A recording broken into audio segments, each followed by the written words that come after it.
À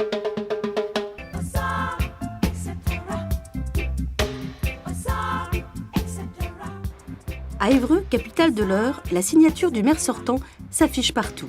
Impossible d'y échapper. À chaque réalisation nouvelle, y compris celles initiées par l'ancienne municipalité de droite, Michel Champredon se rappelle à ses concitoyens. Depuis son départ du PS, lors de son élection, ce radical de gauche a tenu sa ville d'une main de fer, faisant fi des dissensions au sein de sa majorité municipale. Et l'éventualité d'une division de la gauche pour les prochaines échéances électorales lui paraît même incongrue. Alors, candidat socialiste en face de moi, non, ça c'est pas envisageable. Parce qu'il y a des accords politiques entre partis politiques, parti radical de gauche, parti socialiste. Ces accords politiques impliquent que lorsqu'il y a des maires socialistes sortants, les radicaux soutiennent. Lorsqu'il y a des radicaux sortants, les socialistes soutiennent. Donc il y a un système de réciprocité et d'accord politique national qui fait que, de toute façon, j'ai pas d'inquiétude là-dessus. Et pourtant, à gauche, justement, des voix discordantes s'élèvent déjà.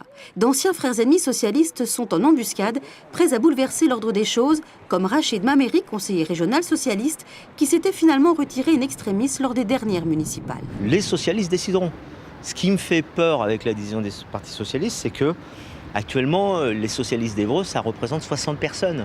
Est-ce que 60 personnes ont légitimité à désigner le futur premier des socialistes? Moi, ce que j'ai proposé, ce que je proposerais, c'est que ce soit les Ébruciens, comme dans les primaires socialistes, qui a désigné François Hollande, refaire la même chose. Et là, demander à sur Évreux, il y avait eu 3000 personnes qui ont voté, redemander à ces 3000 personnes, revenez voter à l'euro symbolique, par exemple, et désignez votre candidat. Pendant ce temps, à droite, l'UMP se prépare doucement, mais sûrement.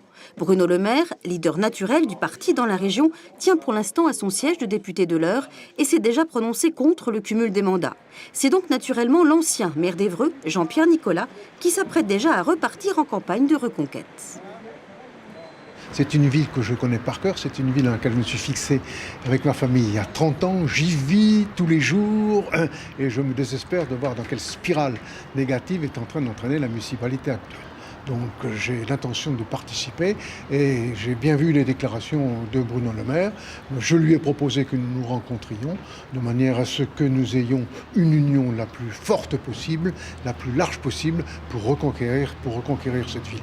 Et dans ce cadre-là, moi je suis candidat. Mais à un an des futures municipales, Évreux aiguise aussi fortement d'autres appétits.